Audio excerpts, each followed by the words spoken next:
الحمد للہ نحمدہ ونصلی علی رسولہ الکریم۔ شروع کر دیں بھائی۔ ایک تو ماشاءاللہ مائک بڑا خاندانی ہے، تو فہد بھائی مسجد میں بھی کچھ ایسا ہی انتظام کریں یار۔ آواز صحیح ہو نا تو آدمی کو بات کرنے میں بھی، مائک صحیح ہو تو بات ہو جاتی ہے تسلی سے۔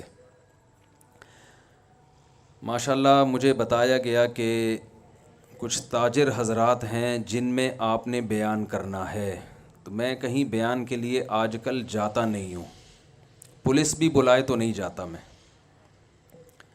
لیکن جب مجھے بتایا گیا کہ تاجر برادری جمع ہو رہی ہے تو پھر میں نے بیان کی حامی بھری۔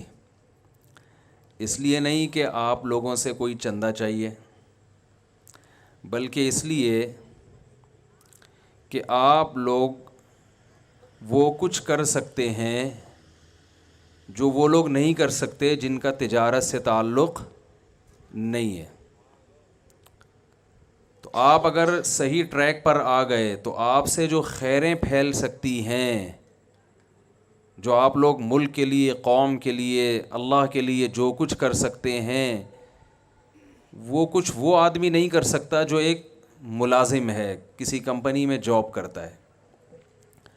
تو میں آپ حضرات سے گزارش کروں گا کہ جتنی دیر میں آپ سے بات کروں، اور میں یہ پہلے گارنٹی دے رہا ہوں کہ یہ تمام باتیں آپ کے فائدے کے لیے ہیں، اس میں میرا دنیاوی کوئی فائدہ، بولنے پر گورنمنٹ کی طرف سے کوئی پابندی نہیں ہے، اگر میں جملہ ادھورا چھوڑوں نا تو آپ نے اس کو کمپلیٹ کرنا ہے، جس سے مجھے یہ لگے گا کہ آپ میرے ساتھ میری بات چیت میں شریک ہیں۔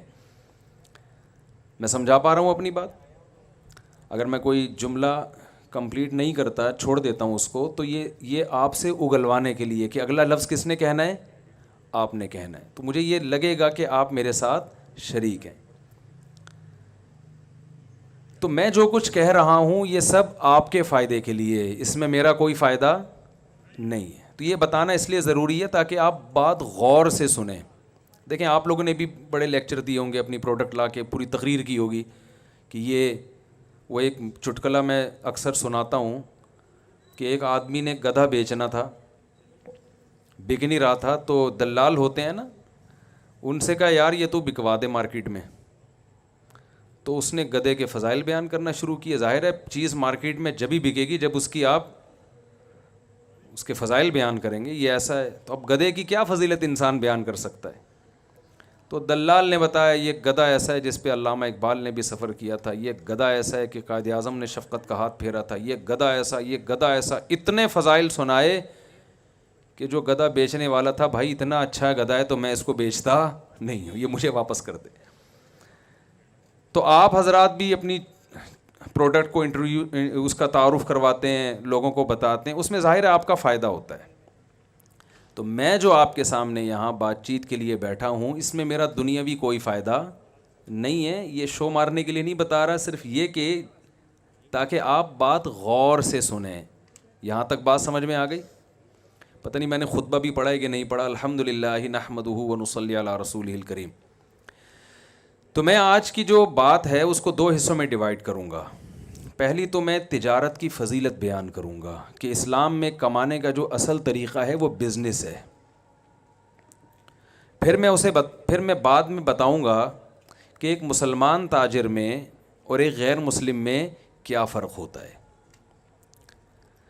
تجارت کی فضیلت قرآن سے بھی ثابت، احادیث سے بھی ثابت۔ قرآن مجید میں اللہ تعالیٰ نے جہاں بھی کمانے کا ذکر کیا ہے، پیسوں کا ذکر کیا ہے، تو اس میں تجارت کے ذریعے کمائی کا ذکر ہے، ملازمت کے ذریعے کمائی کا کہیں ذکر ملتا ہی نہیں ہے۔ سورہ جمعہ جب نازل ہوئی تو ہوا یہ تھا کہ رسول اللہ صلی اللہ علیہ وسلم جمعہ کا خطبہ دے رہے تھے، ایک تجارتی قافلہ آیا تو کچھ صحابہ اٹھ کے اس سے تجارت کرنے چلے گئے۔ قرآن نے کہا وَإِذَا رَأَوْا تِجَارَةً أَوْ لَهْوًا انفضوا إِلَيْهَا وَتَرَكُوكَ قَائِمًا، اے نبی جب یہ لوگ کوئی تجارت دیکھتے ہیں تو خطبے میں آپ کو چھوڑ کے چلے جاتے ہیں۔ صحابہ کو تنبیہ کی کہ آئندہ ایسا نہیں کرنا۔ اس سے یہ بھی پتہ چلتا ہے کہ صحابہ کے کمانے کا ذریعہ کیا تھا؟ بزنس، تجارت۔ سورہ مزمل میں دوسرے رکوع میں اللہ رب العزت نے فرمایا، سورہ مزمل کے پہلے رکوع میں تہجد کا حکم دیا گیا ہے، دوسرے رکوع میں اللہ نے فرمایا کہ ساری رات تہجد پڑھنا تمہارے ذمہ ضروری نہیں ہے، کیونکہ تمہارے دن میں بھی کچھ کام ہوتے ہیں۔ میں سمجھا پا رہا ہوں اپنی بات؟ سمجھ کوئی مشکل تو نہیں ہو رہی نا؟ ظاہر ہے رات کو آرام بھی کرنا ہے کیونکہ دن میں بہت ساری ایکٹیویٹیز ہیں، تو قرآن بیان کرتا ہے کہ تم نے دن میں 2 اہم ترین کام کرنے ہوتے ہیں جس کی وجہ سے رات کو سویا بھی کرو، ساری رات تہجد نہ پڑھو۔ وہ 2 اہم ترین کام کیا ہیں؟ آخرون یقاتلون فی سبیل اللہ، دن میں تمہاری لڑائی بھی ہوتی ہے، جہاد بھی ہوتا ہے، تو تمہیں آرام بھی چاہیے۔ اور کیا؟ یضربون فی الارض یبتغون فضلا من اللہ ورضوانا، تم میں بہت سے لوگ تجارت کرتے ہیں، مزاربت بھی تجارت کی ایک قسم ہے، اور وہ اللہ کا جو فضل ہے، روزی ہے، اس کو تلاش کر رہے ہوتے ہیں۔ تو صحابہ کے 2 کام بیان کیے گئے ہیں جن کی وجہ سے رات کو ان کو ریسٹ کرنے کا حکم دیا جا رہا ہے، ایک میدان جنگ میں لڑائی، اور دوسرا کیا ہے؟ پیسے کمانے کے لیے بزنس۔ اس کی وجہ سے ان کو رعایت دی جا رہی ہے کہ پوری رات آپ نے تہجد میں نہیں گزارنی۔ اس سے بھی پتہ چلتا ہے کہ صحابہ کے کمانے کا ذریعہ کیا تھا۔ میں نے کہا نا کچھ سوال پوچھوں تو جواب آپ دیں گے۔ تجارت، یہ تو پتہ نہیں انگریزوں کے آنے کے بعد ہم کماؤ پوت بنے ہیں، دفتروں میں جا کے کوئی کلرک بن کے بیٹھا ہوا ہے، اور کوئی، مجھے تو چونکہ یہاں سارے تاجر ہیں اس لیے مجھے کوئی شرمندگی نہیں ہوگی بیان کرنے میں، ورنہ میں کبھی بیان کرتا ہوں مجھے ڈر لگتا ہے کہ کوئی اپنی بے عزتی محسوس نہ کرے۔ تو یہ تو انگریز کے آنے کے بعد مسلمان ہٹے ہیں تجارتوں سے، اور یہودیوں کے ہاتھ میں تجارت گئی ہے۔ مسلمانوں کے کمانے کا جو ذریعہ ہوا کرتا تھا وہ بزنس ہوتا تھا، وہ ملازمت نہیں ہوتی تھی۔ قرآن مجید میں اللہ نے جہاں حج کی آیات نازل کی، صحابہ کرام پہ جب حج فرض ہوا، مدینہ سے مکہ جاتے حج کرنے کے لیے، تو وہ دیکھتے کہ کون سی پروڈکٹ مکہ میں ایسی ہے جو ہم مدینہ سے لے کے جائیں گے تو وہاں اس کی ویلیو مدینہ سے زیادہ ہے، اور جب مکہ سے مدینہ آئیں گے تو مدینہ کی مارکیٹ میں کون سی چیز ایسی ہے جو مہنگی ہے اور جو مکہ سے لا کے یہاں بیچیں گے تو وہ کیا ہوگی؟ سستی بک جائے گی۔ تو حج کے دوران ہم یہ بزنس بھی کریں گے۔ اس پہ بعض صحابہ کو خیال ہوا کہ بھائی عبادت کو بزنس کے ساتھ نہیں جوڑنا چاہیے، جب ہم حج کے لیے جا رہے ہیں تو خالص حج ہی ہوگا، اس دوران بزنس نہیں ہوگا۔ بھائی ہم حج کے لیے جا رہے ہیں تو یہ کہ مدینہ کی کوئی پروڈکٹ اٹھا کے وہاں لے گئے اور واپسی پہ مکہ سے لے کر وہاں گئے۔ دوسرا ایک بزنس یہ بھی ہوتا تھا کہ حج میں ساری دنیا کے لوگ آئے ہوئے ہیں، تو بہت سے ملکوں میں بہت سی چیزیں نہیں ہیں جو ان کو مکہ میں ملیں گی، تو جو چیزیں ان کے ملکوں میں بیچی جا سکتی ہیں تو ان حاجیوں کو وہ چیزیں فروخت کر دی جائیں، تو ٹھیک ٹھاک پیسہ کما لیا جاتا تھا۔ لیکن بعض صحابہ کو خیال ہوا کہ حج کو تجارت کے ساتھ نہیں جوڑا جا سکتا۔ میں آپ کی آوازوں کا انتظار کر رہا ہوں کہ کب آپ فل ان دا بلینکس کریں گے تو مجھے لگے گا اب آپ صحیح جاگ گئے۔ حج کو تجارت کے ساتھ نہیں جوڑا جا سکتا، اس لیے انہوں نے منع کیا۔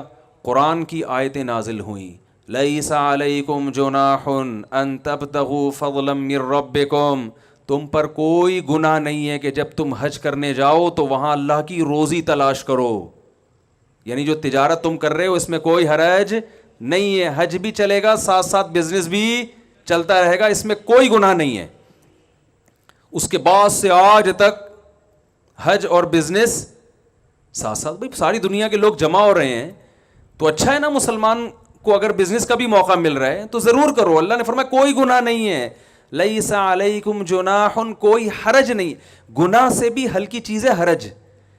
بعض لوگوں کا تقوی کا معیار بہت اونچا ہوتا ہے، وہ کہتے ہیں ہم گناہ سے بھی بچیں گے، اور ایسی چیز جو گناہ تو نہیں ہے لیکن ایک اچھی نہیں سمجھی جاتی، غیر اخلاقی سمجھی جاتی ہے، وہ اس سے بھی بچتے ہیں۔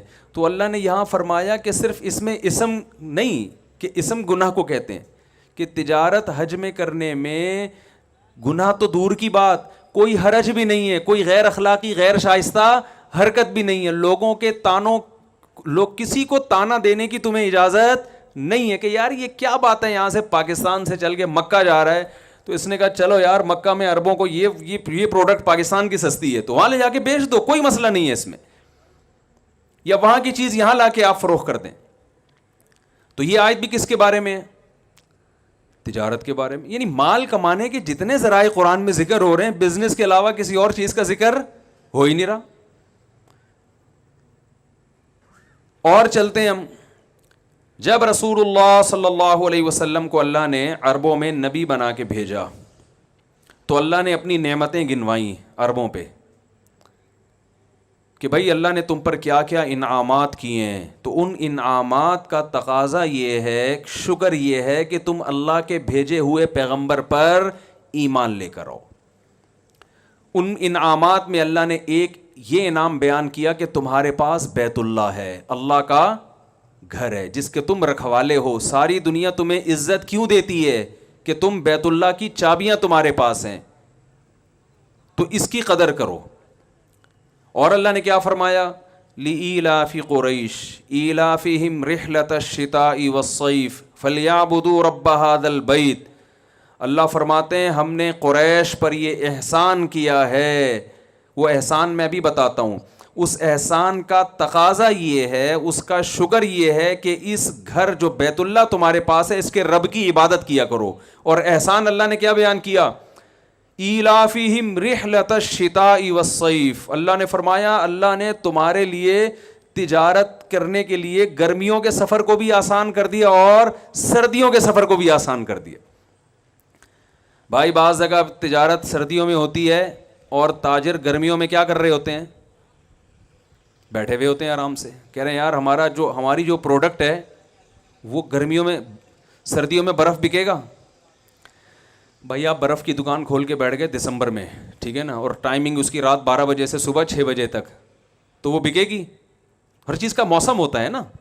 تو اللہ فرماتے ہیں ہم نے تم پہ تجارت کے ایسے دروازے کھولے ہیں کہ تم شام کا سفر کرتے ہو بزنس کے لیے, گرمیوں میں بھی کرتے ہو اور سردیوں میں. کتنی بڑی اللہ نے نعمت کے طور پہ بیان کیا, کہا کہ تمہارے لیے بزنس کو ہم نے آسان کر دیا. اس آسانی کا شکر یہ ہے کہ اس گھر کے رب کی عبادت کرو. اس سے پتہ چلتا ہے کہ بزنس کسی کے لیے آسان ہو جانا اور بزنس کے لیے ٹریولنگ آسان ہو جانا یہ اللہ کی بہت بڑی نعمتوں میں سے ایک بڑی نعمت ہے.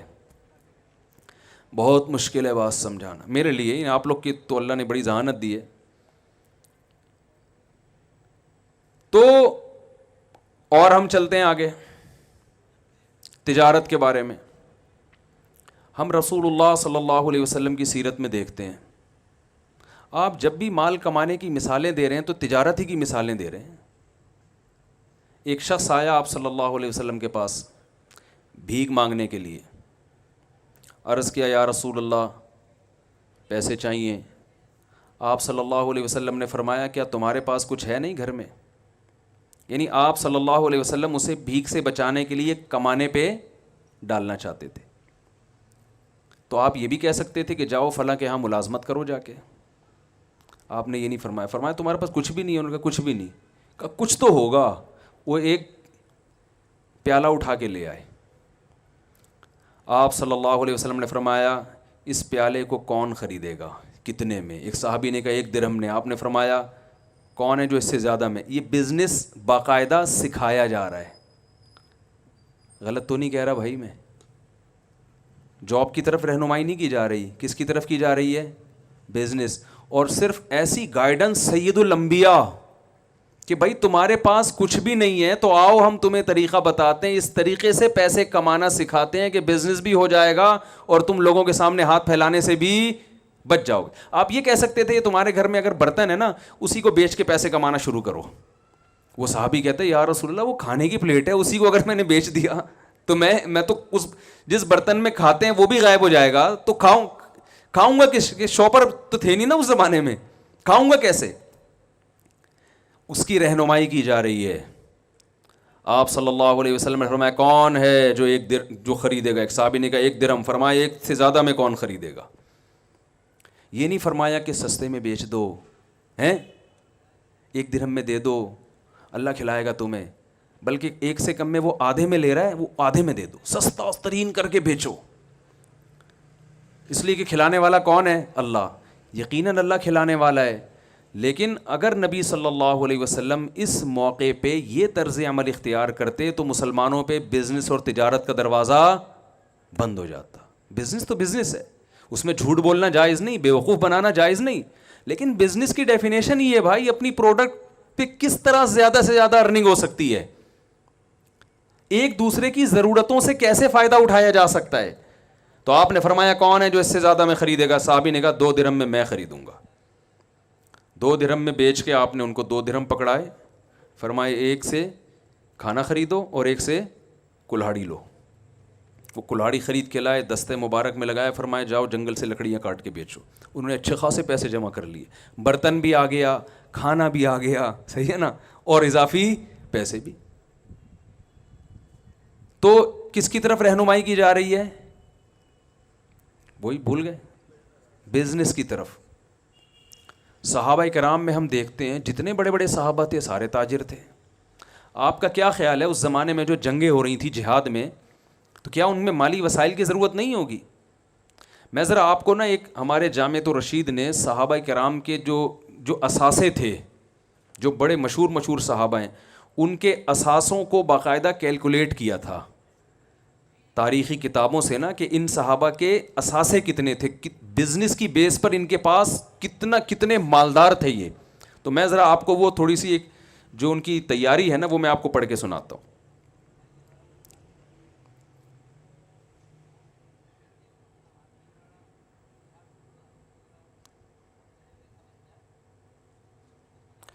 حضرت ابو بکر رضی اللہ تعالیٰ، یہ جامعۃ الرشید نے پوری تحقیق کر کے تاریخی کتابوں سے صحابہ کے اثاثے نکالے ہیں، سرمایہ کتنا کس کے پاس تھا. حضرت ابو بکر رضی اللہ تعالیٰ عنہ کے پاس 40,000 درہم چاندی تھی، جو کہ آج کے حساب سے 58 کروڑ روپے بنتے ہیں. میں سمجھا پا رہا ہوں اپنی بات؟ اتنے بڑے بڑے رتبے والے صحابہ تھے، ان کے اثاثے کتنے تھے؟ 58 کروڑ روپے. حضرت عثمان رضی اللہ تعالیٰ عنہ کے پاس موجودہ دولت کی تفصیل کچھ یوں تھی: 3 کروڑ 5 لاکھ چاندی کے درہم، 1 لاکھ سونے کے دینار، اور خیبر، وادی قرا اور کنویں کی صدقہ کی گئی دولت کی مقدار 2 لاکھ سونے کے دینار. اس کے ساتھ ربضہ کے مقام پر ان کے 1000 اونٹ تھے. اگر ہم ان ابن کثیر کے پیش کردہ اعداد و شمار کو حتمی مانیں تو سونے اور چاندی کی موجودہ قیمت کے اعتبار سے جو حضرت عثمان کے اثاثے بنتے ہیں 11 ارب 90 کروڑ 5 لاکھ روپے. یہ کس کے اثاثے تھے بھائی؟ بولو نا یار، کیا ہو گیا بھائی؟ تو میں آپ کو پیسے کمانے کی ترغیب دے رہا ہوں. آپ پہلے مولوی سنیں گے یار ہمیں پیسے کمانے کی ترغیب دے رہا ہے، لیکن میں اس کو سیٹنگ پہ لاؤں گا ابھی، ٹھیک ہے نا.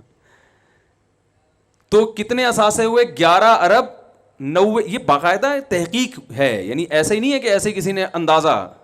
11 ارب 90 کروڑ 5 لاکھ روپے آج کے زمانے کے حساب سے حضرت عثمان رضی اللہ تعالیٰ عنہ کے پاس جو ایک ریشو تھا نا کہ اتنی مالیت ان کے پاس رہا کرتی تھی. عبد الرحمن ابن عوف رضی اللہ عنہ کا نام بھی آپ نے سنا ہوگا. یہ انہوں نے ایک موقع پر جو ہے نا جہاد میں 40,000 درہم دیے ہیں، جو 58 کروڑ روپے بنتے ہیں. جس نے 58 کروڑ کا چندہ دیا ہوگا تو چندہ تو آدمی اپنی آمدن میں سے کچھ حصہ نکالتا ہے نا بھئی. ایسا تو نہیں ہوتا کہ آپ کی چندہ دے کے آپ خود چندے کے مستحق بن گئے تھوڑے دنوں میں، ایسا تو نہیں ہوتا نا. اپنی انسان جو ارننگ کا ذریعہ وہ تو سنبھال کے رکھتا ہے نا. تو حضرت عثمان رضی اللہ تعالیٰ عنہ نے میدان جہاد میں ایک مرتبہ جو چندہ دیا اس کی تعداد کتنی تھی؟ میں چندہ نہیں مانگوں گا آپ سے، بے فکر رہیں. آپ کہیں اچھا بھی ہمیں یہ گلوا کے نا آہستہ آہستہ لائیں گے کہ اب آپ بھی کچھ 2-3 کروڑ نکالیں. تو 58 کروڑ روپے حضرت عثمان نے کیا دیا؟ چندہ. ایسے بہت سارے صحابہ ہیں، یہ پوری ان کی جو ہے تحقیق لکھی ہوئی، میں پڑھوں گا تو کافی ٹائم ہو جائے گا. جتنے بڑے بڑے محدثین ہیں وہ سارے کیا تھے؟ تاجر. خود رسول اللہ صلی اللہ علیہ وسلم نے نبوت سے پہلے کمانے کا جس چیز کو ذریعہ اختیار کیا وہ کیا تھی؟ تجارت. آپ نے پوری زندگی تجارت کی. ہاں بکریاں چرائی ہیں، وہ ملازمت تھی. وہ اس لیے کہ رسول اللہ صلی اللہ علیہ وسلم نے فرمایا کوئی نبی دنیا میں ایسا نہیں آیا جس سے اللہ نے بکریاں نہ چروائیں. وہ ایک مصلحت ہے، قوت برداشت پیدا کروانا وہ ایک الگ چیز ہے. لیکن آپ صلی اللہ علیہ وسلم کی جو غربت کو، مسکنت کو اللہ نے دور کیا وہ بھی تجارت کے ذریعے. ابھی قاری صاحب نے سورہ ضحیٰ کی تلاوت کی نا، وَوَجَدَكَ عَائِلًا فَأَغْنَىٰ. اے نبی ہم نے آپ کو غریب اور مسکین پایا سو ہم نے آپ کو مالدار بنا دیا. یہ مالدار کیسے بنایا کہ حضرت خدیجہ رضی اللہ تعالیٰ عنہ کے پاس پیسہ تھا, پیسے کو انویسٹ کرنے کے لیے کوئی ایماندار آدمی نہیں مل رہا تھا. انہوں نے نبی صلی اللہ علیہ وسلم سے نکاح کیا کہ پیسہ میرا ہوگا اور اس پیسے سے کاروبار کون کریں گے؟ رسول اللہ صلی اللہ علیہ وسلم. اس سے اللہ تعالیٰ نے آپ صلی اللہ علیہ وسلم کے مال میں بھی اضافہ کیا اور حضرت خدیجہ رضی اللہ تعالیٰ عنہ کے مال میں بھی اضافہ کیا. تو ہم اگر اس پہ میں بہت کچھ کہا جا سکتا ہے تجارت کی فضیلت پر. اسلام کا جو مزاج وہ بھی کیا ہے؟ تجارت کا ہے. اس لیے کہ اسلام کسی کی غلامی پسند بولے نا بھائی نہیں کرتا. ایسا نہ ہو آپ کے سارے امپلائی چھوڑ کے بھاگ جائیں کہ ہم اپنی کمپنیاں کھول رہے ہیں. اسلام غلامی کو کیا, اسلام کا مزاج میں غلامی نہیں. غلامی صرف کس کی ہوگی؟ بولے نا بھائی اللہ کی ہوگی. تو آپ بتاؤ, تاجر اپنا کھاتا ہے نا, اپنی مرضی سے آفس پہنچے گا, جب دل چاہے گا دکان بند کر دے گا. ملازم کو یہ سہولتیں ہیں. بلکہ دفتروں میں جو آج کل حالات چل رہے ہیں نا, اس میں تو آپ کو پتہ ہے کہ باس کو مکھن لگانے کے علاوہ کوئی اور کام ہوتا ہی نہیں ہے. پیٹھ پیچھے بیٹھ کے صبح سے شام تک برائیاں کرتے رہیں گے اس کی. جیسے ہی آئے گا تو سر کیونکہ اس کو پتہ ہے نچوڑ تیل کہاں سے نکلے گا, اسی کنویں سے نکلے گا. تو اسلام کے مزاج میں کیا ہے؟ سر اٹھا کے جینا. یہ تاجر تو سر اٹھا کے جی سکتا ہے, ملازم سر اٹھا کے نہیں جی سکتا. ملازمت میں آپ کی محنت کا فائدہ کون اٹھائے گا؟ جس کے آپ ملازم ہیں, فائدہ سارا وہ اٹھائے گا. میں دنیا میں الحمدللہ میرے اب سفر ہونے شروع ہوئے ہیں, بہت سارے ملکوں میں جانا ہوا, پاکستان میں بہت سی جگہوں میں جانا ہوا. میں نے جتنا کامیاب تاجروں کو دیکھا اتنا کسی اور کو نہیں دیکھا. اور تجارت کے لیے میرا ایک اصول بن گیا کہ اس کے لیے انٹر میں فیل ہونا ضروری ہے. یعنی اتنے میں نے تجربے کیے نا کہ جس کو بھی میں نے دیکھا نا کروڑوں اربوں میں کھیل رہا ہے, وہ اسکول کا بھاگا ہوا ہے. معذرت کے ساتھ شاید میرا تجربہ غلط ہو. ابھی سیالکوٹ میں ایک تاجر ہیں, انہوں نے بہت اللہ نے ان کو نوازا ہے, ایکسپورٹ ہوتا ہے ان کا مال, بہت کروڑپتی آدمی ہے. میں پچھلے ہفتے سیالکوٹ میں تھا تو کسی ہوٹل میں ہم ٹھہرے ہوئے تھے, وہاں اتفاق سے کراچی کے ایک تاجر کی ملاقات ہو گئی. وہ کراچی کی اردو جب ہم نے بولی تو وہ ایک دم کان کھڑے ہو گئے, یار یہ کراچی کی اردو کا لک کہاں سے آ رہا ہے. وہ فوراً مڑ کے میری طرف آئے تو کہنا اڑے ہم تو آپ سے اڑے تڑے بھی ہم نے لیاری سے سیکھا ہے, ٹھیک ہے, تو ہم کب سے آپ کو تلاش کر رہے ہیں. اب وہ جو سیالکوٹ کے اصل تاجر تھے وہ بھی, یہ کراچی والے بھی, یہ امریکہ سے آئے ہوئے تھے, امریکہ میں بزنس کر رہے ہیں. میں نے دونوں کی کوالیفیکیشن پوچھی تو کوئی بھی انٹر سے آگے نہیں بڑھ سکا. اور ان کی کامیابی کی وجہ یہی تھی کہ وہ انٹر سے آگے بولے نا بھائی نہیں بڑھ سکے. اگر وہ پڑھ لیتے تو میرا خیال ہے وہ ذاتی ایئرپورٹ نہ بنا رہے ہوتے اپنا, ٹھیک ہے نا. دبئی گیا ہوں, وہاں بڑے بڑے تاجروں سے ملا, سارے اسکول کے بھاگے ہوئے. بھاگنے کی ترغیب نہیں دے رہا کہ آپ اپنے بچوں کو اسکول سے بھاگیں, لیکن پتہ نہیں کہ قدرت کا سسٹم ایسا ہے, نظام ایسا ہے. میں یہ بتانے کے لیے آپ کو یہ میں تجربہ شیئر کر رہا ہوں آپ کے ساتھ. دبئی میں بڑے بڑے تاجروں سے میری ملاقات ہوئی جو کروڑوں میں کھیل رہے ہیں, سب اسکول کے بھاگے ہوئے اور سب غریب فیملی سے جن کا تعلق تھا. تو تجربے سے ہم نے یہ سیکھی کہ تجارت کے لیے پیسہ بالکل بھی نہیں چاہیے. یہ تجربہ ابھی تو شیئر کر سکتا ہے نا انسان. ایسے میں آئی بی اے یونیورسٹی میں میرا بیان تھا, موضوع یہی بزنس تھا. تو میں نے ان کو ایک بات بتائی, میں نے کہا بہت معذرت کے ساتھ, اچھا میں ایک پٹھان کو لے گیا اپنے ساتھ, وہ بیچارہ کچرا چنتے چنتے نا کروڑپتی بن گیا. کچرا چنتے چنتے, کچرے میں کیا ہوتا ہے کہ بھائی اس کو پتہ چل گیا بھائی جو ہے نا کاپر کیا ہوتا ہے, تانبا, پیتل, لوہا, ہر چیز کا فرق وہ پہچان گیا. ہوتے ہوتے ہوتے ہوتے اس نے وہی ظاہر اپنی دکان بنا لی اسکریپ کی.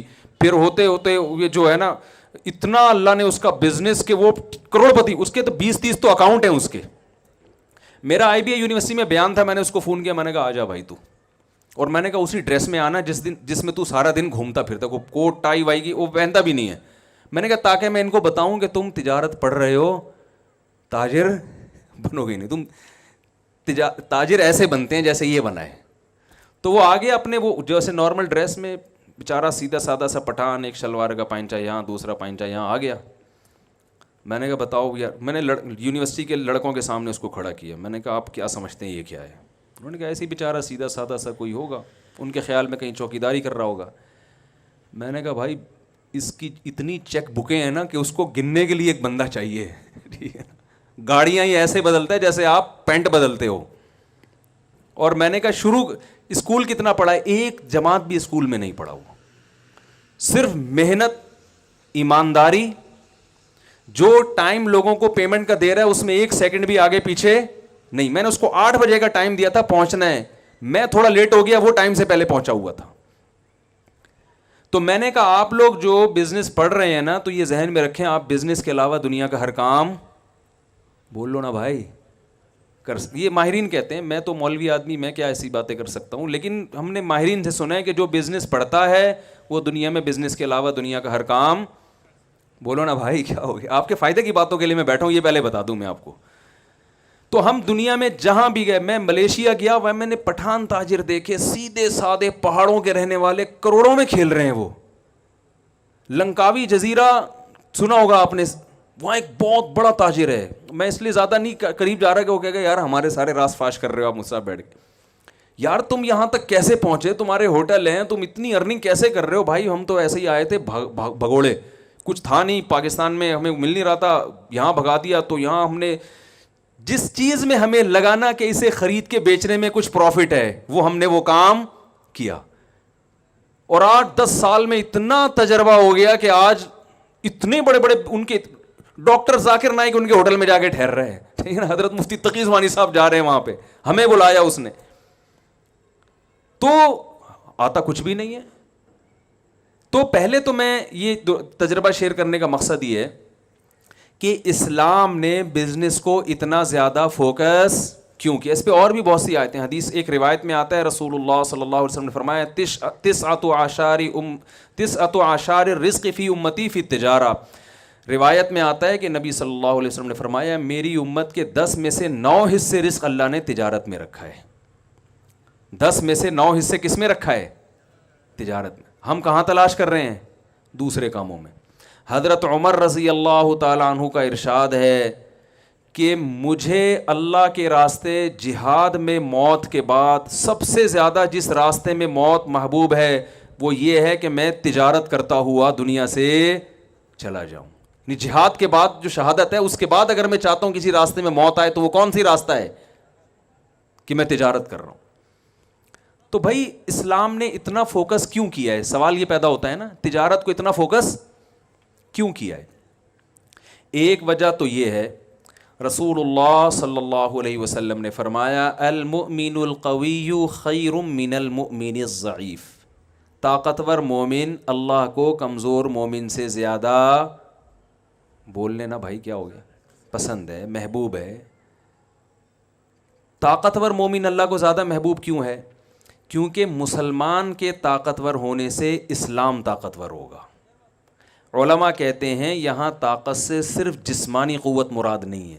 طاقت کی ڈیفینیشن یہ ہے کہ آپ وہ کچھ کر سکتے ہو جو دوسرا نہیں کر سکتا. تو جسمانی لحاظ سے بھی آپ طاقتور ہوں تو آپ وہ کچھ کر سکیں گے جو کمزور, آپ 4 شادیاں کر سکیں گے, کمزور کر سکتا ہے معذرت کے ساتھ, ہے بھائی, کمزور آدمی کر سکتا ہے. تو آپ وہ کچھ کر سکتے ہیں جو کمزور نہیں کر سکتا. تو جیسے جسمانی طاقت اگر آپ کے پاس ہے تو آپ وہ کچھ کر سکتے ہیں جو کمزور نہیں کر سکتا. تو اسلام یہ چاہتا ہے کہ مسلمانوں کے پاس مالی طاقت بھی دوسروں سے زیادہ ہو. ان الذین کفروا ينفقون اموالهم ليصدوا عن سبیل اللہ. فرمایا جو کافر ہے وہ اپنا مال خرچ کرتا ہے اسلام کو ختم کرنے کے لیے, اور ایمان لانے والے اپنا مال خرچ کرتے ہیں اسلام کو پھیلانے کے لیے. حضرت مولانا اشرف علی تھانوی رحمہ اللہ تعالیٰ جب ہندوستان میں کسی مسلمان کا اچھا گھر دیکھتے, اچھی گاڑی دیکھتے تو فرماتے مجھے بڑی خوشی ہوتی ہے, اس لیے کہ مسلمان کے طاقتور ہونے سے ہندوستان میں اسلام کیا ہوگا؟ طاقتور. بنی اسرائیل جو پسے ہیں اس لیے کہ وہ سب کچھ ان کے ہاتھ سے نکل گیا, فرعون نے غلام بنا لیا ان کو. اور آپ کو پتہ ہے یہودی انتہائی اقلیت میں, اگر کہا جائے نا کہ دنیا میں سب سے کم آبادی یہودیوں کی ہے تو غلط نہیں ہے, لیکن سب سے زیادہ پاورفل کون ہے؟ یہودی ہے. کیونکہ بزنس سارا کس کے ہاتھ میں ہے؟ یہودیوں کے ہاتھ میں. پیپسی کولا ان کی, کوکا کولا ان, اور ہماری جب کولا آتی ہے زمزم کولا, مکہ کولا, نام سے ہی لگ رہا ہوتا ہے کہ بھائی یہ اس میں روحانیت ڈال کے کوئی ٹیسٹ لایا کرنی ہے, ٹھیک ہے نا. دوسری بات یہ, میں ایک حدیث سنا کے اپنے بات کو تھوڑی دیر بس 10-15 منٹ بات کروں گا انشاءاللہ, پھر بات کو ختم کرتا ہوں میں. اب جو میں کہنا چاہ رہا ہوں ایک مثال سے سمجھاؤں گا. ایک صحابی کو رسول اللہ صلی اللہ علیہ وسلم نے دیکھا کہ درخت لگا رہے ہیں. آپ صلی اللہ علیہ وسلم نے انہیں فرمایا کہ تمہیں, حدیث کا مفہوم ہے, کیا تمہیں یقین ہے کہ جب تک یہ درخت پھل دے گا تم اس وقت تک زندہ بھی رہو گے؟ انہوں نے فرمایا نہیں. فرمایا پھر اتنی لمبی لمبی امیدیں ہیں بھائی, تمہیں کیا پتا.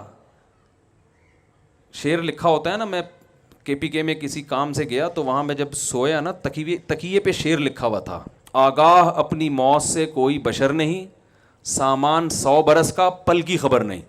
میں نے کہا یار یہ ادھر لکھنے کا شعر نہیں ہے, سونے کے لیے آدمی لیٹ رہا ہے اور تکیے پہ اتنے خطرناک قسم کا شعر. میں نے کہا یار یہ شعر بالکل درست ہے لیکن یہ تکیے پہ سونے کے تکیے جو رات کو سوتا ہے آدمی, وہاں لکھنے کا نہیں ہے. یہ تو ویسے آدمی کہیں بازار میں لکھنے کا ہے کہ وہاں موت سے ڈرو, یہاں تو میں نے کہا نیند نہیں آئے گی. تو لیکن شعر درست ہے یا نہیں ہے؟ تو آپ صلی اللہ علیہ وسلم نے فرمایا کہ تمہیں کل کا خبر نہیں اور تم درخت لگا رہے ہو, ہیں بھائی درخت لگا رہے ہو تم. اس حدیث سے کیا لگ رہا ہے, جو میسج مل رہا ہے سرسری طور پر اگر دیکھا جائے, میسج یہ مل رہا ہے کہ درخت لگانا اسلام میں کوئی اچھا کام. بول لینا بھائی دیکھو تو نہیں ہے, بولنے میں کیا جا رہا ہے. درخت لگانا اسلام میں کوئی اچھا کام نہیں ہے. جو بھی درخت لگائے گا, مولوی صاحب یہ حدیث پیش کریں گے, یار وہ صحابی لگا رہے تھے درخت اور آپ صلی اللہ علیہ وسلم نے فرمایا تمہیں کل کا پتہ نہیں, پلاننگ, کھجور کا درخت تو 5 سال بعد جا کے پھل دیتا ہے, 5-5 10-10 سال کی پلاننگ کر رہے ہو, کوئی فائدہ نہیں ہے. لہذا یہ جو لگے ہوئے ہیں ان کو بھی کاٹ دو تاکہ دنیا سے محبت جڑ سے کیا ہو جائے, ختم ہو جائے. اس حدیث سے یہ پتہ چل رہا ہے. لیکن دوسری حدیث میں آتا ہے, صحیح مسلم کی حدیث, آپ صلی اللہ علیہ وسلم نے فرمایا جس نے درخت لگایا, زندہ نہیں رہا وہ پھل تک, اس کے پھل نہیں دیکھے, مر گیا, جب تک لوگ اس درخت سے فائدہ اٹھائیں گے اس کا پھل کھائیں گے, حتیٰ کہ پرندے بھی اس درخت سے جو فائدہ اٹھائیں گے, جانور بھی جو فائدہ اٹھائیں گے. جانوروں کا کیا فائدہ ہوتا ہے, گھونسلے بنا کے رہتے ہیں, اس سے چگتے ہیں, لوگ سایہ حاصل کرتے ہیں. فرمایا پرند اور چرند بھی جو فائدہ اٹھائیں گے اس کو قبر میں اس کا ثواب, بولے نا بھائی, ملتا رہے گا. دیکھو دونوں حدیثیں ایک دوسرے کی اپوزٹ. اس حدیث سے کیا پتہ چلتا ہے, درخت بولو نا بھائی لگانے چاہیے, یہ پتہ چل رہا ہے نا. پہلی والی حدیث سے پتہ چل رہا ہے نہیں لگانا چاہیے, دوسری سے پتہ چل رہا ہے لگانے چاہیے. تو ظاہر ہے ایک پیغمبر 2 متضاد باتوں کا حکم تو نہیں دے سکتے نا. اصل میں پہلے جو منع کیا جا رہا ہے اس میں درخت لگانے سے مقصد کچھ اور تھا, یہاں جو لگانے کی ترغیب دی جا رہی ہے اس سے مقصد کچھ اور ہے. درخت ایک ایگزامپل ہے, درخت ایک ایسی چیز ہے کہ جتنا ہوتا ہے, جتنا نظر آتا ہے نا تو اتنا نہیں ہوتا, بلکہ اس کے پھل ہیں, اس کے ثمرات ہیں جس کو پھل کہا جاتا ہے, اس کا پروفٹ ہوتا ہے. ایک آم کی گٹلی لاکھوں آم پیدا کرتی ہے کہ نہیں کرتی؟ تو درخت کا بیسک مقصد یہ ہوتا ہے کہ ایک آم کی گٹلی ڈالوں گا یہ ضائع ہو رہی ہے, انویسٹمنٹ ایک آم کی گٹلی کی ہے اور پروفٹ لاکھوں آم کی شکل میں. ایک کھجور کی گٹلی دفن کی جا رہی ہے, ضائع ہو رہی ہے نا, آپ کی گٹلی آپ نے زمین میں دبا کے ضائع کر دی, اس لالچ میں ضائع کرتے ہو یار یہ انویسٹمنٹ ہے, اس کا جو پروفٹ ہوگا کھجور, لاکھوں کھجور پیدا ہوں گے, تو ایک ضائع کرنے میں کوئی حرج نہیں ہے. بزنس بھی یہی ہے. یہ تو ایک مثال ہے حدیث میں جو ہر جگہ فٹ کی جا سکتی ہے کہ آپ نے اگر اپنی صرف دنیا کو سامنے رکھ کے کاروبار کرنا ہے تو آپ صلی اللہ علیہ وسلم آپ کو بتا رہے ہیں کہ بھائی تم 20-20 30-30 سال کی پلاننگ کر رہے ہو, کل کوئی ٹرک کچل کے چلا گیا, یہ سب فیکٹری کیا ہو جائے گی, تباہ و برباد. یہ اچھا سودا نہیں ہے.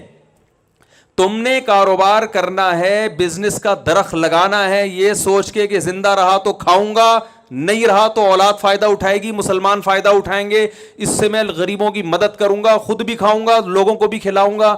کیونکہ رسول اللہ صلی اللہ علیہ وسلم نے فرمایا الید العلیٰ خیر من الید السفلی, اللہ کو خرچ کرنے والا ہاتھ مانگنے والے ہاتھ سے زیادہ پسند ہے. اور آپ صلی اللہ علیہ وسلم نے فرمایا جو شخص اس نیت سے تجارت کرتا ہے کہ لوگوں کے سامنے ہاتھ نہ پھیلانا پڑے, سر اٹھا کے جیوں میں, کھلانے والا بنوں, کھانے والا نہ بنوں, اور ایمانداری کے ساتھ یہ کام کرے تو قیامت کے دن آپ صلی اللہ علیہ وسلم کی صحیح حدیث ہے, پیغمبروں کے ساتھ اس کا حشر ہوگا, انبیاء کے ساتھ اس کا حشر ہوگا.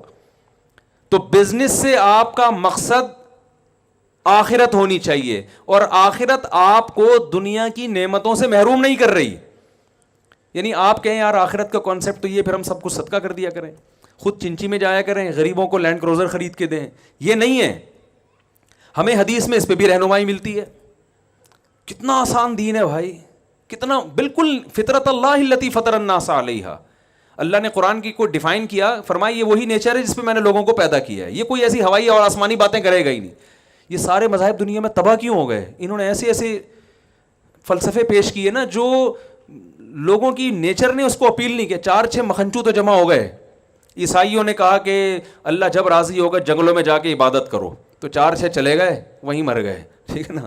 قوم نے اس کو ایکسیپٹ نہیں کیا. سائنسدان پیدا ہوئے, انہوں نے کہا ترقی کرو یار, دنیا میں اللہ نے خربوزہ پیدا کیوں کیا اگر اسے کھانا نہیں ہے بھائی, آم پیدا کیوں کیا اگر اسے اوائڈ کرنا ہے, کھانا نہیں. تو اسلام وہ بات کرتا ہے جو کس کے مطابق ہوتی ہے؟ نیچر کے مطابق. تو آپ صلی اللہ علیہ وسلم کے پاس ایک صحابی آئے. اچھا لوگ, میں یہ صحابی والی حدیث بیان کرتا ہوں بعد میں, پہلے میں ایک اشکال قائم کرتا ہوں کہ سوال یہ پیدا ہوتا ہے کہ اتنی فضیلت ہے تو آپ صلی اللہ علیہ وسلم نے پھر پیسہ کیوں نہیں کمایا؟ آپ کی غربت میں کیوں موت واقع ہوئی؟ آپ کے کپڑے کیوں ایسے پیون زدہ؟ اور آپ کی سواری اتنی سادہ کیوں؟ اور آپ 40 دن گھر میں چولہا جل کیوں نہیں رہا؟ سوال پیدا ہوتا ہے نا. جب ابو بکر جو آپ کے اتنے قریبی ساتھی ہیں, وہ تو 58 کروڑ روپے کے مالک ہیں, اور نبی صلی اللہ علیہ وسلم ایک چیز کے بھی مالک نہیں ہے. تو یاد رکھیں رسول اللہ صلی اللہ علیہ وسلم کے پاس جتنا پیسہ آیا آپ نے وہ رکھا نہیں ہے. صبح آیا تو شام ہونے سے پہلے صدقہ کر دیا, وہ رکھا نہیں ہے. کیونکہ آپ کو اللہ نے ایسا کامل بنایا کہ اگر آپ رکھ لیتے نا, کل غیر مسلم اعتراض کر سکتے تھے کہ یہ سارا کس کی مسئلہ تھا, یہ نبوت اصل میں پیسوں کا معاذ اللہ. تو آپ نے اپنی ذات کو ایسا بنا کے رکھا کہ کوئی کل انگلی نہ اٹھا سکے, کوئی معاذ اللہ نقل کفر عیش و عشرت کا تانا نہ دے سکے. جیسے آپ نے اتنی شادیاں کی نا, تو اب غیر مسلم تانا دیتے ہیں یار معاذ اللہ اتنی شادیاں کی آپ نے. تو بھائی آپ نے جو اتنی نکاح کیے, وہ نکاح کا طریقہ اگر آپ دیکھ لیں تو پھر پتہ چلتا ہے کہ معاذ اللہ نقل کفر یا عیاشی کی بیس پہ یہ نہیں ہو سکتے. کیوں؟ اس زمانے میں سب 10 بیویاں رکھا کرتے تھے, عرب میں رواج تھا, اور جلدی شادی کیا کرتے تھے. آپ نے شادی دیر سے کی 25 سال کی عمر میں, حالانکہ اس زمانے میں رواج کیا تھا؟ 15 سال کی عمر میں. آج بھی گاؤں دیہاتوں میں سب کب نکاح کرتے ہیں؟ 15 16 سال میں شادیاں ہو جاتی ہیں. آپ نے پہلی شادی کی 25 سال میں, اور کی کس سے؟ 40 سالہ خاتون سے جو 2 دفعہ بیوہ ہو چکی ہیں. بہت مشکل ہے بات سمجھانا بھائی. کتنی دفعہ بیوہ ہو چکی ہیں؟ 25 سال میں. نقل کفر نباشت. کوئی انسان جسے خواہشات پوری کرنے کا شوق ہو, اس زمانے میں جہاں جلدی شادیاں ہوتی ہیں اور درجنوں شادیاں ہوتی ہیں لوگوں کی, وہ شادی بھی 25 سال کی عمر میں کر رہے ہیں, اور اپنے سے 15 سال بڑی خاتون سے جو 2 دفعہ بیوہ ہو چکی ہیں. اور پھر آپ صلی اللہ علیہ وسلم نے 25 سال انہی پر اکتفا کیا ہے, جبکہ عرب میں ایک بیوی پر قرات کو معیوب سمجھا جاتا تھا. آج بھی لوگ معیوب سمجھتے ہیں. آپ جا کے بتائیں میری ایک بیوی ہے, وہ تمیز سے بات ہی نہیں کریں گے آپ سے.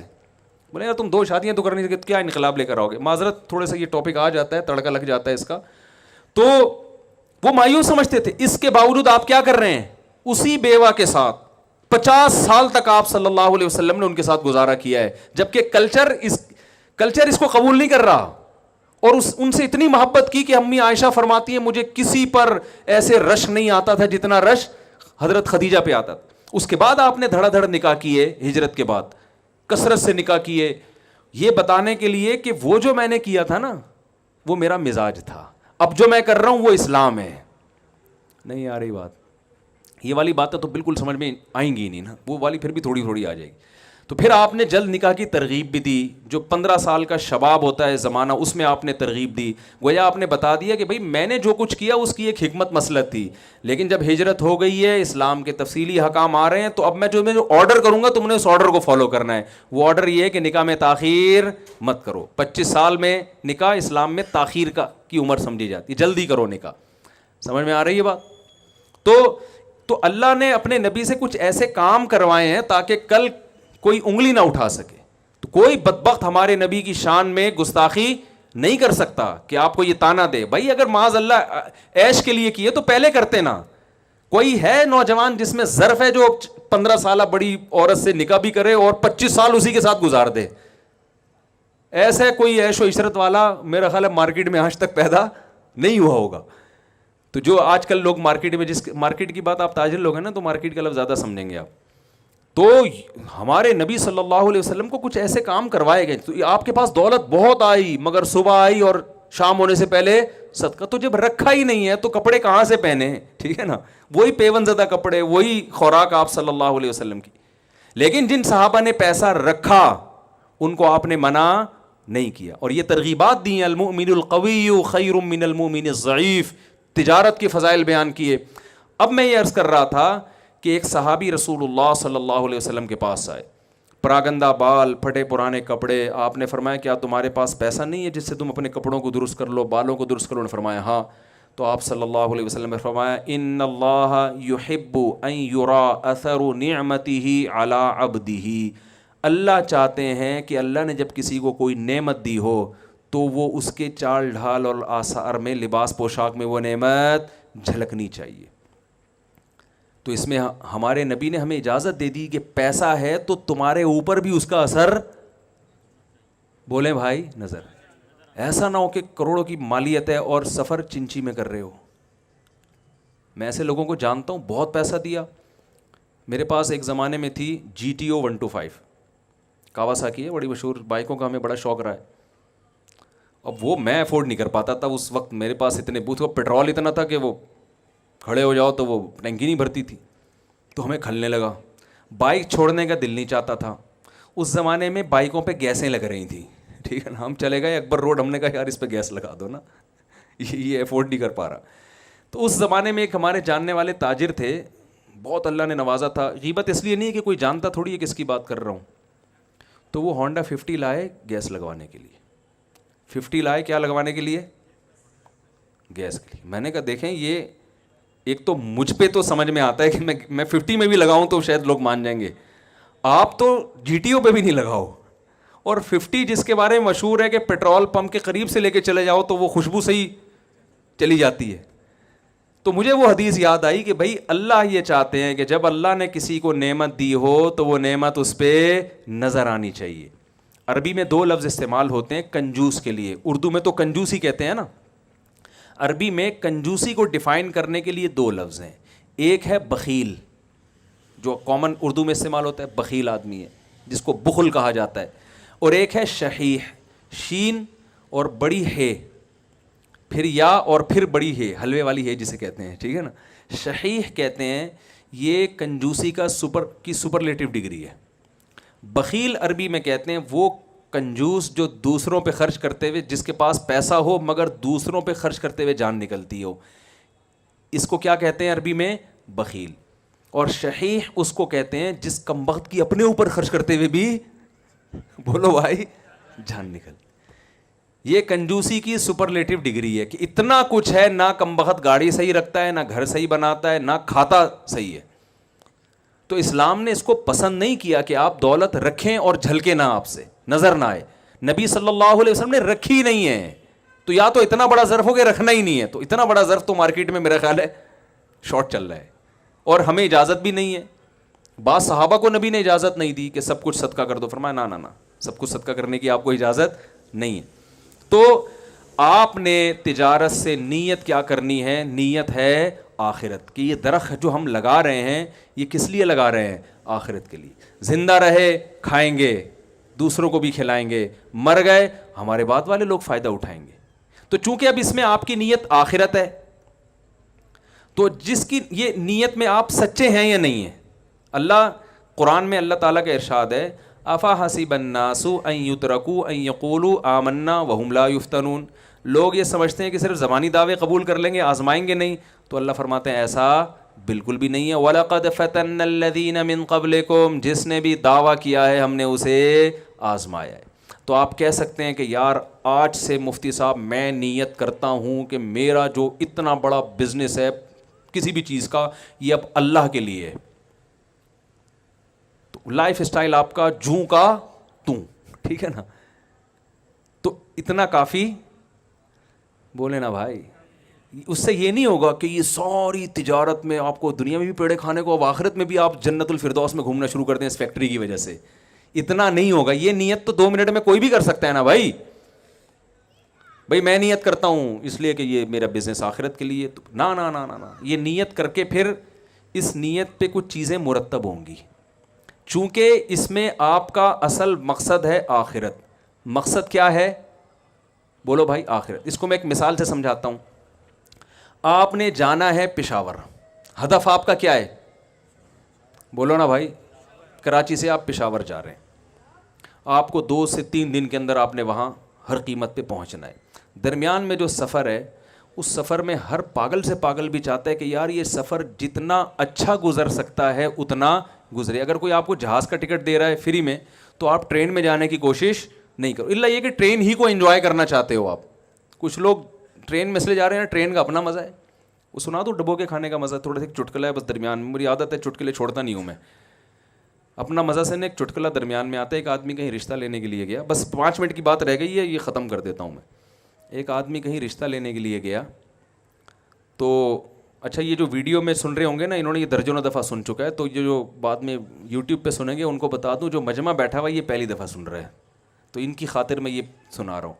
کہیں رشتہ لینے کے لیے گیا تو لڑکی کے ابا نے جو بنتے بنتے رہ جانے والے داماد سے جو ہے نا اس کے سامنے چائے رکھی, بسکٹ رکھ دیے, تو وہ بسکٹ کو چائے میں ڈبو ڈبو کے اس نے کھانا شروع کر دیا. لڑکی کے ابا کو یہ اسٹائل پسند نہیں آیا کہ بڑے لوگوں کا بسکٹ کھانے کا یہ طریقہ نہیں ہوتا. کیا دیہاتیوں کی طرح گواروں کی طرح پورا جو ہے نا کیک رس, آدھا ٹوٹ کے گر بھی جاتا ہے بعض دفعہ اس میں کیک رس, اور وہ بسکٹ ڈبو ڈبو کے کھا رہا ہے. بالآخر انہوں نے انکار کر دیا. انہوں نے کہا تو اسٹائل اس کی تو روایات ہی نہیں ہے, کوئی ایٹیٹیوڈ ہی نہیں ہے, کوئی روایات نہیں ہے. اس کو اندازہ ہو گیا کہ انکار کیوں ہوا ہے, میری اس حرکت کی وجہ سے ہوا ہے. ٹھیک ہے نا. تو گھر سے باہر جب نکلنے لگا تو اپنے ہوتے ہوتے رہ جانے والے سسر کو کہتا ہے کہ مجھے بہت افسوس ہوا کہ آپ نے بیٹی کا رشتہ نہیں دیا, لیکن ڈبو کے کھانے کا اپنا ہی مزہ ہے. وہ میں پھر بھی بولے بھائی نہیں چھوڑوں گا. اور واقعی اپنا مزہ ہے. جن کو ڈبو کے کھانے کی عادت ہے وہ رشتہ ملے نہ ملے انہوں نے کیا کرنا ہے. تو یہ واقعہ جب میں نے سنا تو جو بھی کوئی مجھ سے مشورہ لیتا ہے, حضرت نکاح کا پیغام بھیجنا چاہتا ہوں تو کیا کروں, میں اس سے کہتا ہوں یار اگر ڈبو کے کھانے کی عادت ہے تو تھوڑی دیر کے لیے صبر کر لینا, بعض دفعہ اس پہ رشتے ٹوٹ جاتے ہیں. تو خیر کہاں بات چل رہی تھی, کیا واقعہ میں کوئی سنا رہا تھا. ہاں آپ نے جانا ہے, آپ کا ہدف ہے پشاور جانا ہے میں نے, تو اس میں آپ ہر طرح کی آرائشوں کی آسائشوں کی کوشش کرو گے. یار اگر جہاز کا ٹکٹ ملتا ہے آرام سے تو مجھے ٹرین میں جانے کی کیا ضرورت ہے. ٹھیک ہے نا. پھر اگر آپ ٹرین میں جا رہے ہو تو آپ بزنس کلاس لینے کی کوشش کرو گے, وہاں آپ چاہو گے ہر سہولت ملے. ٹھیک ہے نا. تو یہ وہ تمام سہولتیں ہیں جو آپ کے ہدف میں رکاوٹ نہیں بن رہی, بلکہ آپ کو اپنے ہدف کے اور قریب لے کے, جتنا سکون سے سفر ہوگا تو جس مقصد کے لیے پشاور جا رہے ہو وہ مقصد اور آسانی سے حل ہوگا. ورنہ ٹرین میں ہی آدھا ہو جاتا ہے نا آدمی. 50-50 بچپن میں ہم دیکھا کرتے تھے, اس میں بڑا مزاحیہ سا وہ ہوتا تھا, بڑے سادہ سے مزاح ہوتے تھے. اس میں دکھایا کہ لاہور سے کراچی ٹرین آ رہی ہے. ٹرینیں اس زمانے میں آپ کو پتہ ہے کہ اتنا رلاتی تھیں, تو اس میں بتایا کہ لاہور میں کچھ بچے چڑھے, ان کا انٹرویو لیا گیا, کہاں جا رہے ہو جی, اسکول کی چھٹیاں کراچی گھومنے جا رہے ہیں. جب ٹرین کراچی پہنچی ہے تو بچے بڑے ہو چکے تھے. بچے کیا ہو چکے تھے, ان کی جو پینٹیں تھیں وہ چڑیاں بن چکی تھیں. یعنی ٹرین اتنی لیٹ ہوتی تھی کہ بچے کیا ہو گئے, بڑے ہو گئے, ان کی پینٹیں چڑیاں بن چکی ہیں. ایک بوڑھے نے جو ہے نا وہ ایک جوان بوڑھا ہو گیا تھا, تو بیچارہ کانپتے کانپتے کھڑکی سے باہر ہاتھ نکال کے اسٹیشن پہ کہتے ہیں کراچی آ گیا. انہوں نے کہا آ گیا, بس یہ کہا اور بیچارہ مر گیا کہ بھائی میری زندگی ختم ہو گئی. تو اگر آپ اس قسم کی ٹرین میں جاؤ گے تو ظاہر ہے وہاں جا کے آپ جس کام کے لیے گئے تھے وہ تو نہیں ہو سکے گا نا. تو آپ ہر وہ چیز جو ہدف تک پہنچنے میں رکاوٹ بن رہی ہے اس کو سائڈ پہ لگا دو گے, اور جو رکاوٹ نہیں بن رہی وہ تمام عیاشیاں آپ کرو گے, ٹرین میں بھی جہاز میں بھی. پیاس لگ رہی ہے پانی پیو گے, کولڈ ڈرنک کا دل چاہ رہا ہے آپ کولڈ ڈرنک پیو گے, چائے کا دل چاہ رہا ہے آپ چائے پیو گے, کیونکہ آپ سمجھتے ہو کہ بھائی یہ چیز میں اگر چائے, میرے سر میں درد ہو رہا ہے میں چائے نہیں پیتا تو اس سے کوئی پشاور جلدی تھوڑی پہنچ جاؤں گا میں. پی لو نا, کس نے منع کیا ہے. تو یاد رکھیں آپ کا ہدف اگر بزنس سے آخرت ہے اور آپ چاہتے ہو کہ قیامت میں پیغمبروں کے ساتھ آپ کا حشر ہو, مسلمان تاجروں کے ساتھ, ابو بکر, عمر, عثمان, علی رضی اللہ عنہم, امام ابو حنیفہ بھی تاجر تھے, امام ابو حنیفہ کے تو سمندر میں بحری جہاز چلا کرتے تھے تجارت کے, امام بخاری تاجر, عبداللہ بن مبارک تاجر, سارے جتنے محدثین بڑے سارے تاجر. تو آپ چاہتے ہیں ان کے ساتھ آپ کا حشر ہو, تو میرے بھائی ذرائع پہ سمجھوتا کرنا ہے, مقاصد پہ سمجھوتا نہیں کرنا. اگر آپ نے بزنس کیا اور اس میں آپ کو جھوٹ بول کر مال بیچنا پڑ رہا ہے, تو یہ جھوٹ بول کے مال بیچنا آپ کی بزنس میں ترقی کا ذریعہ تو بنے گا, لیکن بزنس سے جو آپ نے نیت کی تھی آخرت, اس نیت میں کیا یہ بن رہا ہے, رکاوٹ بن رہا ہے. تو ایسی ارننگ جس میں آخرت ضائع ہو رہی ہے, اس ارننگ کی طرف آپ نے قدم نہیں بڑھا. آپ شراب کا بزنس نہیں کر سکتے, آپ سود کا بزنس نہیں کر سکتے, جھوٹ بول کے مال بولے نا بھائی نہیں بیچ سکتے. نبی صلی اللہ علیہ وسلم ایک دفعہ لیٹے ہوئے اور آپ غضب سے بیٹھ گئے. آپ نے فرمایا ثلاث لا یکلمہم اللہ یوم القیامۃ ولا یزکیہم ولا ینظر الیہم ولہم عذاب علیم. 3 آدمی ایسے ہیں جن کی طرف اللہ قیامت میں رحمت کی نظر بھی اٹھا کے نہیں دیکھے گا, ان کے گناہوں کو معاف نہیں کرے گا, ان کے لیے دردناک عذاب ہے. 3 دفعہ آپ نے جملہ دہرایا تو حضرت ابو ذر غفاری بیٹھے ہوئے تھے, انہوں نے عرض کیا یا رسول اللہ خابوا وخسروا من هم یا رسول اللہ, یہ لوگ تو بالکل ہی برباد ہو گئے, تباہ ہو گئے, یہ کون لوگ ہیں؟ تو ان میں آپ نے ایک اس شخص کا نام ذکر کیا, فرمایا المنفق سلعتہ بالحلف الکاذب, جو جھوٹی قسم اٹھا کے اپنا مال بیچتا ہے. کتنی بڑی وعید ہے بھائی. آج ٹوپی کرانے کو ایک کمال سمجھا جاتا ہے, چونا لگانا, ٹوپی کرانا, یہی اس مارکیٹ میں یہی الفاظ چل رہے ہیں نا, الو بنا دیا, چونا لگا دیا, ٹوپی کرا دی, یہی کچھ چل رہا ہے. تو آپ نے تجارت کے دوران جھوٹ بولو بھائی نہیں بول, اس سے ارننگ کم ہوگی, جتنی ہوگی اس میں برکت ہوگی. دیکھو برکت ایک الگ, یہ برکت کا انگلش میں ترجمہ نہیں ہے کیونکہ انگریز برکت کو مانتے نہیں ہیں. برکت کیا ہے؟ ایک آم کی گٹھلی زمین میں لگائی, لاکھوں آم پیدا ہو گئے حالانکہ نظر نہیں آ رہے تھے. تو اللہ نے قرآن میں فرمایا کہ اللہ ایسے لوگوں کے مالوں کو بڑھاتا ہے جیسے گندم کے ایک دانے سے 100 دانے پیدا ہوتے ہیں, ایسے اللہ تعالیٰ بڑھاتا ہے. ایماندار تاجر کا جو مال میں برکت اس سپیڈ سے ہوتی ہے, اتنی سپیڈ سے مال میں برکت ہوتی ہے. تو پہلا آپ نے التزام کرنا ہے کہ تجارت میں جھوٹ بولو بھائی نہیں بول. رشوت دینا بعض صورتوں میں جائز ہے. کسٹم میں آپ کا مال پھنسا ہوا ہے, کسٹم کا جو آفیسر ہے وہ رشوت لیے بغیر مال کو کلیئر ہی نہیں کر رہا اور آپ حق پر ہیں, وہ زبردستی کر رہا ہے آپ کے ساتھ. تو میں اس لیے جائز چیزیں بھی بتا دیتا ہوں کہ لوگ پھر کہتے ہیں یار 100% اسلام کے مطابق تو بزنس پھر ہمارے لیے ممکن ہے ہی نہیں. اب اگر کنٹینر آپ کا پھنسا ہوا ہے پورٹ پہ, کسٹم والے کہہ رہے ہیں کہ پیسے دو تو چھوڑیں گے, آپ کہہ رہے ہیں رشوت دینا حرام ہے, لینا بھی حرام ہے, تو اس کا مطلب پھر ظاہر ہے آپ کو یہ بزنس چھوڑنا ہی پڑے گا نا, وہ تو وہیں رہے گا قیامت تک, وہ ایلفی سے چپکا کے چلے جائیں گے. تو رشوت کا اصول یاد رکھیں. یہ میں اس لیے کہہ رہا ہوں کہ کچھ چیزیں لوگ ناجائز سمجھ رہے ہوتے ہیں, حقیقت میں اس کی گنجائش ہوتی ہے, تو وہ علماء سے آپ نے پوچھنا ہے کہ اس کی شرعاً کتنی گنجائش ہے کتنی نہیں. رشوت دینا بھی حرام ہے, لینا بھی حرام, لیکن جب دینے والے کا مقصد کسی کا حق ضائع کرنا, اور لینا تو ہر صورت میں حرام ہے, تو جب آپ کا مقصد کسی کا حق ضائع کرنا نہیں ہے بلکہ اپنا حق لینا ہے جو بالکل جائز حق ہے, تو پھر علماء کہتے ہیں کہ لینے والے کو گناہ ملے گا, دینے والے کو گناہ نہیں ملے گا. سمجھ میں آ رہی ہے یہاں پہ؟ تو پھر ایسی مجبوری میں علماء بھی کہتے ہیں بھائی اس میں وہ تو اس کا قصور ہے نا, وہ آپ کا جائز حق بھی آپ کو نہیں دے رہا. لوگ ہم سے مسئلہ پوچھتے ہیں یار گورنمنٹ میں میری جاب مل گئی ہے, میں اور امتحان پاس کر کے میرٹ کی بیس پہ میں گیا ہوں, وہاں صرف رشوت کی بیس پہ کسی نااہل کو لا کے بٹھایا جا رہا ہے, تو کیا ہمارے رشوت دینا جائز ہے؟ میں کہتا ہوں یار آپ کا جائز حق ہے, آپ اس کے اہل ہیں, وہ رشوت دے کے ایک نااہل آدمی کے آ جائے تو اس سے بہتر نہیں ہے کہ آپ کتے کے منہ میں ہڈی ڈالنی ہے نا, ٹھیک ہے نا, وہ چپ ہو جائے گا, تو آپ دے کے اپنا جائز حق وصول کر سکتے ہیں. تو اس لیے علماء سے پوچھا کریں کہ اس میں جو ہے نا کافی چیزوں میں تفصیل ہوتی ہے. تو پہلا کام کیا کرنا ہے بھائی؟ جھوٹ بولے نا بھائی نہیں دینا. دوسرا کام یہ کرنا ہے کہ تجارت میں چونکہ مذہب کا حصہ ہی ہے، فضیلت مذہب نے بیان کی، تو عبادت سمجھ کے کرنا ہے، اور عبادت تھوڑی اچھی ہوتی ہے زیادہ اچھی ہوتی ہے۔ میں بڑے بڑے تاجروں سے ملا ہوں، ان سے میں پوچھتا تھا آپ اتنا بھی ہوں، کہہ رہے ہیں یار اتنی کروڑ ہماری آمدن ہے ماہانہ۔ میں نے کہا آپ یہ جو آپ کی ماشاءاللہ آپ 5 کروڑ کما رہے ہو، اس کو 20 کروڑ کر سکتے ہو؟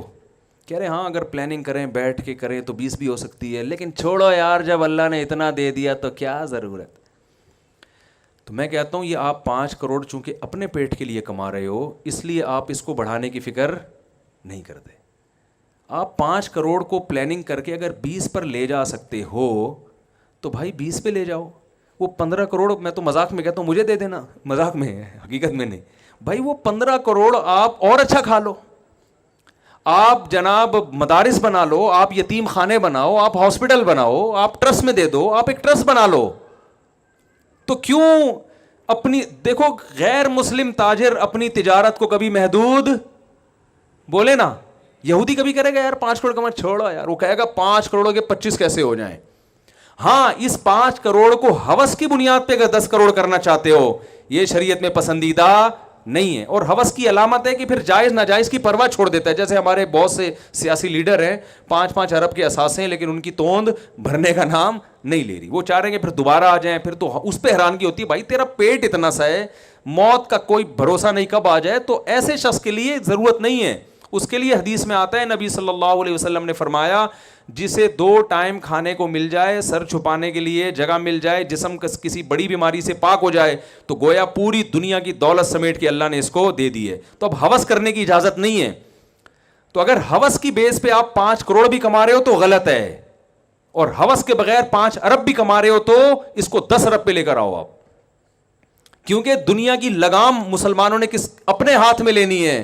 تو یہ لگام دنیا کی اپنے ہاتھ میں لینے کے لیے 8-10 کروڑ کی تجارت کافی نہیں ہے، تو بڑھاؤ اس کو۔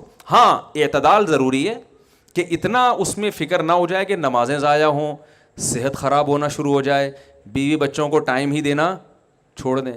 ایک ابھی واقعہ سامنے آیا، ایک صاحب سارا دن بزنس میں لگتا تھا ان کا، صبح جب گھر سے صبح نکلتے بچے سو رہے ہوتے تھے، جب گھر آتے تو بچے سو چکے ہوتے تھے، سارا دن دکان پہ۔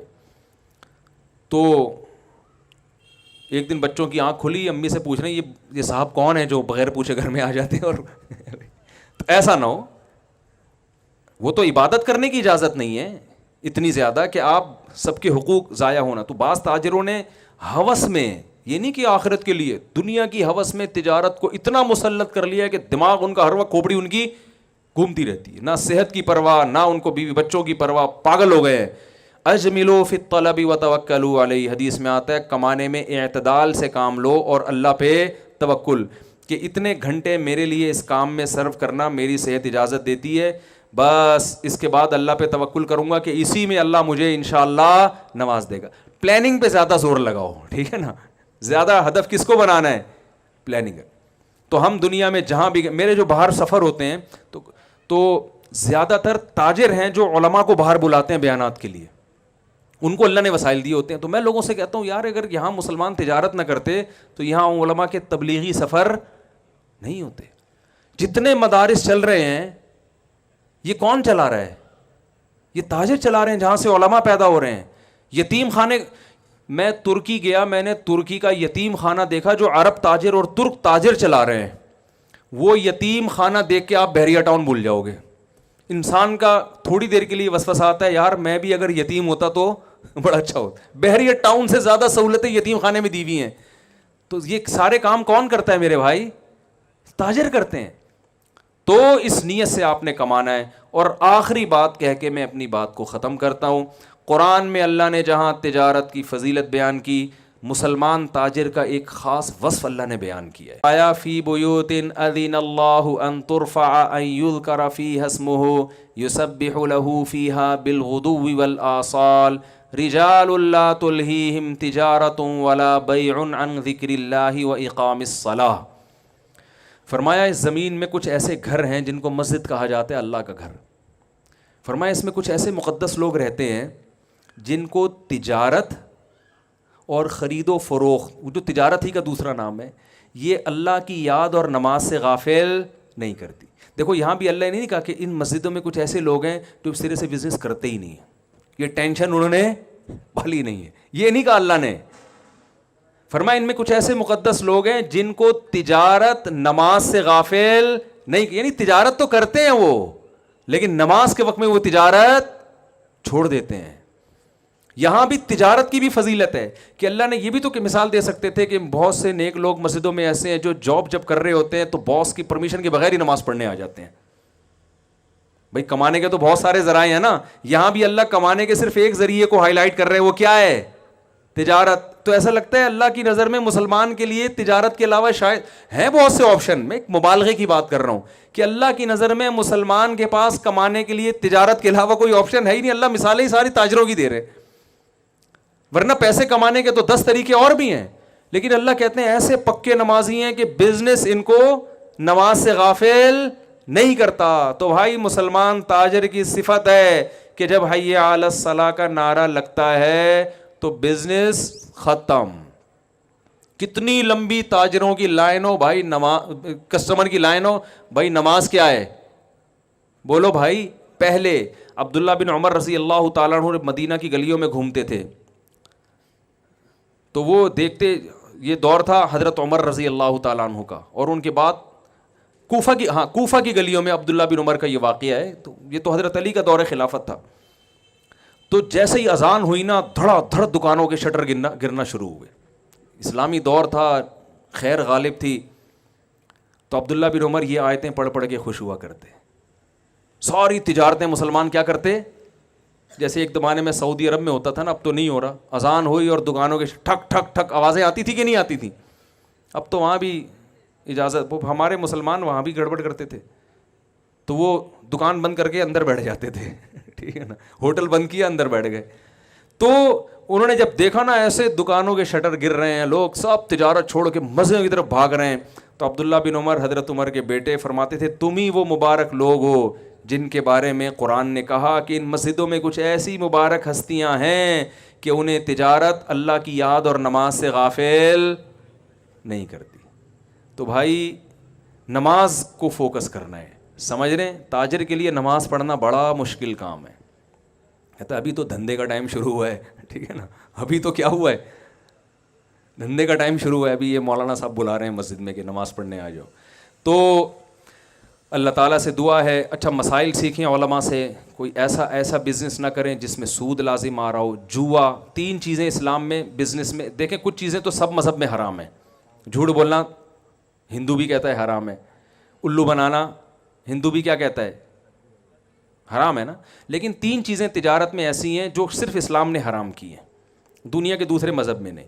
اس میں ایک قمار, جوا. کوئی بھی ایسی بزنس جس میں جوئے کا عنصر آ رہا ہو, دوسرے مذاہب اجازت دیتے ہیں, اسلام اجازت نہیں دیتا. دوسری چیز ہے غرر. غرر کہتے ہیں غیر یقینی تجارت. مثال کے طور پر پرندہ ہوا میں اڑ رہا ہے, آپ کو پرندے شکار کرنے آتے ہیں, آپ نے کہا یہ جو پرندہ اڑ رہا ہے نا میں نے ہوا میں ہی تجھ سے خرید لیا, اب یہ میری قسمت ہے, تو پکڑ کے لائے کہ نہ لائے. تو یہ غیر یقینی چیز ہے. دپل کی تجارتیں جسے کہتے ہیں جو اسٹاک ایکسچینج میں ہو رہا ہے نا, بھائی شیئر قبضے میں آئے, فارورڈ سیل فیوچر سیل نہیں ہو رہی دپل میں, کوئی پتہ نہیں ہوتا کہ آگے ہوگا کیا. اسٹاک ایکسچینج میں شیئرز کی خرید و فروخت جائز ہے, لیکن اس کے کچھ اصول ہیں, ان اصولوں کے تحت بزنس ہوگا تو جائز ہوگا. یہ جو فارورڈ سیل اور فیوچر سیل ہو رہی ہے نا, کہ اگر ہفتے کے دن اس شیئر کی اتنی قیمت بڑھ گئی تو تم مجھے اتنے پیسے دے دینا, کم ہو گئی تو میں تمہیں اتنے پیسے دوں گا. یہ جو فارکس ٹریڈنگ ہو رہی ہے, کچھ سونا خرید کے بیچنے, نہ سونا آپ کے پاس آیا نہ آپ نے بیچا, ٹوپیاں کرانے کے علاوہ اور کوئی کام فرضی ہے نا. یہ تو غرر, جس میں غرر ہوگا یہ تو قبضے سے پہلے بے ہے اس لیے ناجائز ہے. یہ غرر کی مثال میں نہیں آتا, لیکن غرر غیر یقینی, میں ایک آسان لفظوں میں سمجھا رہا ہوں, علماء کی اصطلاح میں مشکل ہو جائے گی, تو یہ بھی جائز نہیں ہے. تیسرا ہے سود. پوری دنیا میں کی معیشت ہی سود پر ہے, اسلام سود کی اجازت نہیں دیتا. تو یہ 3 چیزیں آپ نے اپنی بزنس سے نکالنی ہیں, اور ان 3 چیزوں کے لیے جب تک آپ علماء سے رابطہ نہیں کریں گے آپ کو سمجھ میں نہیں آئے گا. قمار کی ڈیفینیشن کیا ہے یہ علماء بتائیں گے, خود سے فیصلہ نہیں کیا جاتا. سود کی ڈیفینیشن کیا ہے, اسلامک بینکوں سے لوگ قرضہ لینے کو بھی سود سمجھتے ہیں کہ یار وہی پینلٹی دینی پڑ رہی ہے, وہی وہ نہیں ہے, وہ الگ. سود الگ ہے, تجارت کیا ہے الگ ہے. جس نے بینکنگ کو پڑھا ہے بغور وہ کہے گا بھائی بینکنگ میں سود نہیں ہے, لیکن چونکہ آپ کو سود کی ڈیفینیشن ہی, آپ سمجھتے ہو کہ پیسے پہ متعین نفع لینا حرام ہے, ایسا نہیں ہے بھائی، پیسے پہ متعین نفع لینا حرام نہیں ہے، پیسے کے ذریعے اسی جنس کا پیسہ لینا ایک مشروط معاہدے کے ساتھ یہ حرام ہے. تو یہ پھر لمبی تفصیل ہو جائے گی اس کی. تو خلاصہ یہ ہے کہ آپ نے مسائل کا علم کس سے سیکھنا ہے؟ بڑے بڑے دینی مدارس ہیں، وہاں مفتیوں سے ملیں، پوچھیں بھائی کیسے کوئی سود نہ ہو جائے. زکوٰۃ نکالنی ہے اور اپنے مال میں برکت کے لیے صدقات و خیرات بھی کرنے ہیں. نبی صلی اللہ علیہ وسلم نے فرمایا صدقہ کبھی مال کو کم نہیں کرتا. تو مال بڑھانے کا نسخہ ہے کہ صدقات و خیرات کیے جائیں. اللہ تعالی ہم سب کو سمجھنے کی، عمل کرنے کی توفیق عطا فرمائے. کوئی سوال جواب؟ ٹائم نہیں دینا. اسألک من خیر ما سألک منہ نبیک محمد صلی اللہ علیہ وسلم ونعوذ بک من شر ما استعاذک منہ نبیک محمد صلی اللہ علیہ وسلم. انت المستعان وعلیک البلاغ ولا حول ولا قوة الا باللہ. صلی اللہ تعالی علی خیر خلقہ محمد وعلی آلہ وصحبہ اجمعین.